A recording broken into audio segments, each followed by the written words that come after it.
Saudariku, tak terasa waktu berlalu begitu cepat.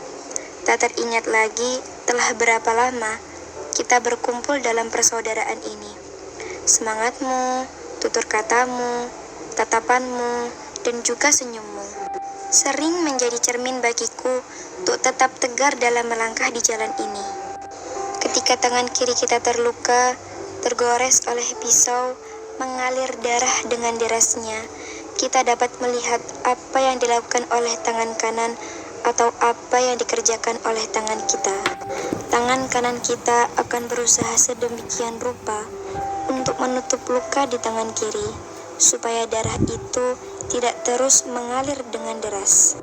Kemudian, apa yang dilakukan oleh kaki kita?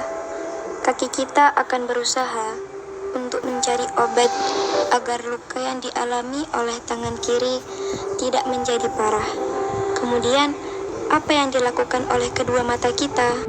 Mata kita juga mencari obat. Tidak hanya itu, kedua mata kita juga terkadang sampai ikut menangis karena menahan atau ikut merasakan pedih yang dialami oleh tangan kiri kita. Seperti itulah gambaran Rasulullah Shallallahu Alaihi Wasallam tentang persaudaraan orang-orang yang beriman. Rasulullah juga menggambarkan suasana pada hari kiamat, bahwa ketika orang-orang ahli neraka sudah dimasukkan ke dalam neraka, ahli surga sudah masuk ke dalam surga, penduduk surga saling mencari saudaranya. Mereka meminta kepada Allah, "Ya Allah, saudara kami di mana? Ya Allah, mereka dulu sholat berjamaah bersama kami. Ya Allah, mereka dulu berpuasa bersama kami. Ya Allah, mereka dulu berhaji bersama kami. Ya Allah, apakah mereka Engkau masukkan ke dalam neraka?"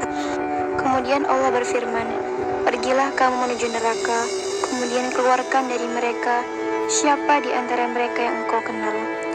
Dalam konteks itulah Imam Ibnu Jauzi rahimahullah memberikan pesan kepada sahabat-sahabatnya, "Bila kelak kalian masuk ke dalam surga, kemudian kalian tidak mendapati aku berada di antara kalian di dalamnya, maka tanyakan kepada Allah perihal aku." Ketika ada saudara kita yang membutuhkan bantuan, kita hendaknya membantu mereka dengan apa yang bisa kita miliki. Ketika ada tetangga kita yang sedang tertimpa musibah, ujian dari Allah, maka kita berusaha untuk meringankan beban saudara kita.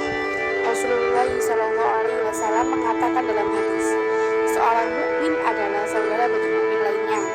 Dia tidak membiarkannya dalam kesusahan, tidak merendahkannya, dan tidak juga menyerahkannya kepada musuh. Hadis riwayat Bukhari dan Muslim. Betapa indahnya ajaran Islam, betapa nikmatnya hidup Islam, ketenangan dan kedamaian dari kita. Namun sayangnya, belum banyak yang merasakan indahnya hidup dalam naungan Islam. Masih banyak saudara kita yang mengaku Muslim namun berada jauh dari syariat Islam. Disinilah tugas kita sekarang, mengajak saudara kita yang lain untuk terwujudkan menikmati keindahan Islam demi terwujudnya izin Islam wal muslimin. Marilah kembali kita semua bergandengan tangan, merekatkan ukhuwah di antara kita, membangun kembali persaudaraan yang hampir retak, berjalan bersama menuju cita-cita untuk meraih kebahagiaan dan keridhaan Allah. Jalan dakwah terbentang luas di hadapan kita. Mari kita gapai betapa indahnya, betapa bahagianya ketika kita melihat senyum kembali mereka, memancarkan sinar keikhlasan dari hati yang saling memaafkan. Tak terasa waktu telah beranjak meninggalkan pertengahan malam. Tiba saatnya bagi orang-orang yang khusyuk dan ikhlas untuk menghadap Sang Holik, bermunajat dalam dekatan malam, melantunkan bait-bait doa dan istighfar, melatih jiwa dan hati untuk mencintai akhirat, negeri abadi. Semoga kita termasuk di dalamnya. Semoga Allah Azza wa Jalla berkenan mengampuni dosa-dosa kita, baik yang nampak maupun yang tersembunyi, baik yang kita sadari maupun yang tidak. Betapa banyaknya kita melalaikannya, sementara waktu terus berjalan, dan hanya kepadanya lah kembali segala urusan. Semoga dengan adanya taudi ini kita semakin sadar bahwa ukhuwah bukan terletak pada pertemuan yang indah, bukan pada manisnya ucapan, tetapi ukhuwah terletak pada ingatannya akan saudaranya di dalam setiap doanya.